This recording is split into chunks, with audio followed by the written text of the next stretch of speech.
एक जन्म होता है और दूसरा दिन महाप्रयाण, पूर्ण तिथि, अंतिम तिथि। यही 2 दिन की जिंदगी, और इसी जिंदगी को हर एक आदमी जीता है।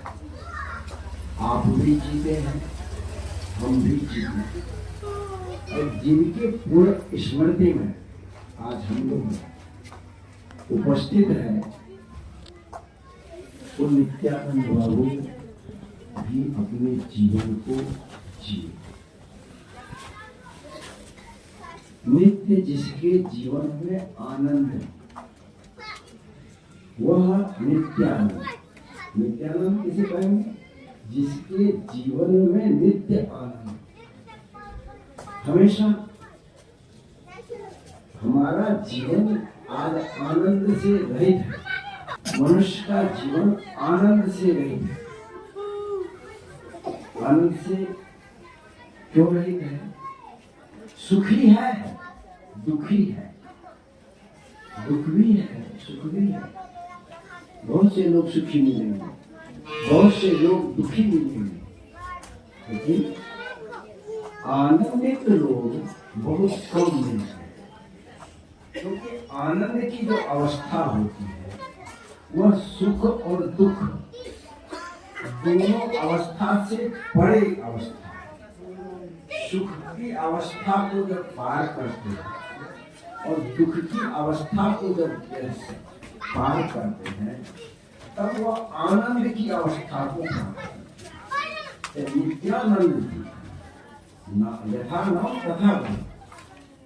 प्रत्येक वर्ष यहाँ सत्संग होता है, तो उनके जीवन में जो आनंद था उसी का प्रतिफलन उसके परिवार में, जो प्रत्येक वर्ष उनकी पुण्यतिथि पर सभी जीवों को, सभी मानवों को आनंद से युक्त करना चाहता है। क्या करना चाहते हैं?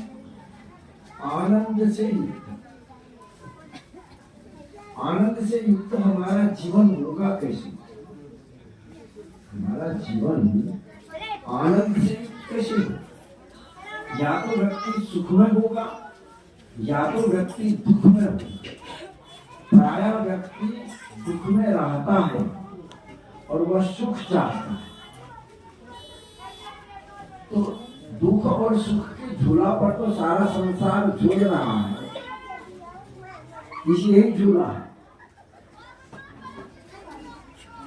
यह सुख और दुख का जो झूला है, इस झूला में सुर नर मुनि देवता सभी को झूल है। सुर मुनि देवता हो, दानव हो, सब सुख और दुख इसी झूला पर चले। सुख दुख से जो बड़े परम पद है, जो आनंद का पद है, सो परम सुखदायी जो है। आनंद में सुख में परम शब्द, आनंद में परमानंद लगा। आनंद एक विषय आनंद है, भौतिक आनंद है, रागानंद है, बहुत सारा आनंद है, लेकिन यह आनंद जो सुख दुख से परे है, वह आनंद, वो आत्मा आनंद है, वो ब्रह्मानंद है, वो परमानंद है। वो कब प्राप्त होता है? जब व्यक्ति ज्ञान में उपलब्ध होता है। साधना के 3 सोपान है। साधना के 3 सोपान है, ध्यान से सुनेंगे।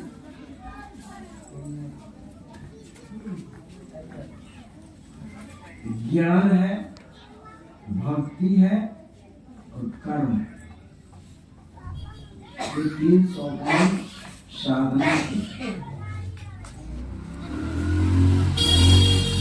ज्ञान नेत्र है। साधना का नेत्र क्या है? ज्ञान। क्योंकि ज्ञान विहीन साधना बाह्य आडंबर और पाखंड को जन्म देता है, अंधविश्वास को जन्म देता है, बाह्याचार को जन्म देता है, दिखावा को जन्म देता है, प्रलोभन को जन्म देता है, क्योंकि ज्ञान विहीन है। ज्ञान का मतलब है नेत्र, जो सत्यासत्य का विवेक करे। ज्ञान होगा तब विवेक शक्ति जगेगी कि सत्य क्या है, असत्य क्या है, नीति क्या है, अनीति क्या है, कर्म क्या है, अकर्म क्या है, बंधन क्या है, मोक्ष क्या है। ये बहुत सारा विषय है। इन विषयों को समझे बिना हम साधना करते हैं, कोई भक्ति करते हैं, अनेक सारे जितने भी कर्म करते हैं, तो अज्ञानादशा में किया गया कर्म साधना को, साधक को पूर्णता की ओर नहीं ले जा सकता।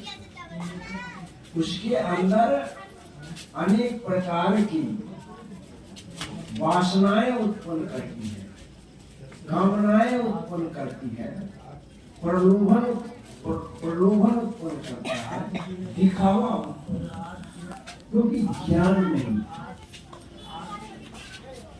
संसार की भौतिकता को देखकर वह, उसका मन, उसकी बुद्धि उधर आकर्षित हो जाती है, लेकिन संसार चुप जाता है। हंस जी महाराज हुए हैं, बहुत साधक थे, बड़ी साधना संपन्न संत थे उत्तर प्रदेश के। उन्होंने लिखा है अपने पद में, ऐ मोक्ष मार्गी समल समल कर जाना, ऐ मोक्ष मार्गी समल समल कर जाना, कहीं बाग बगीचे आएंगे वो अपनी छटा दिखाएंगे, रंग रंग के फूलों में तू नहीं लुभाना, ऐ मोक्ष मार्गी समल समल कर जाना। कहीं ऊंची गद्दी सोएगी, वहां जय जय जय जय होएगी, तुम मान प्रतिष्ठा पाकर नहीं भुलाना, ऐ मोक्ष मार्गी समल समल कर जाना। सब भिन्न भास से हट जाओ, खुद आप में डट जाओ, ऐ हंस बहुर नहीं, ऐसा अवसर पाना, ऐ मोक्ष मार्गी समझ समझ। इस संसार में हम सब आए मोक्ष को प्राप्त करना। मोक्ष, मोक्ष शब्द मुंच धातु से बना है। मुंच मतलब होता है छुटकारा। अब देखना यह है कि हम बंधे कहाँ हैं। जहां जहां आसक्ति है वहां वहां बंधन है। चाहे वह जिस प्राणी में आसक्ति हो, जिस पदार्थ में आसक्ति हो, जिस पद में आसक्ति हो, जहां जहां आसक्ति है वही वही बंधन है। आसक्ति ही बंधन का कारण है। और वह आसक्ति जीव को बार बार जन्म और मरण के चक्र में डालता है। तो आसक्ति को हम समझें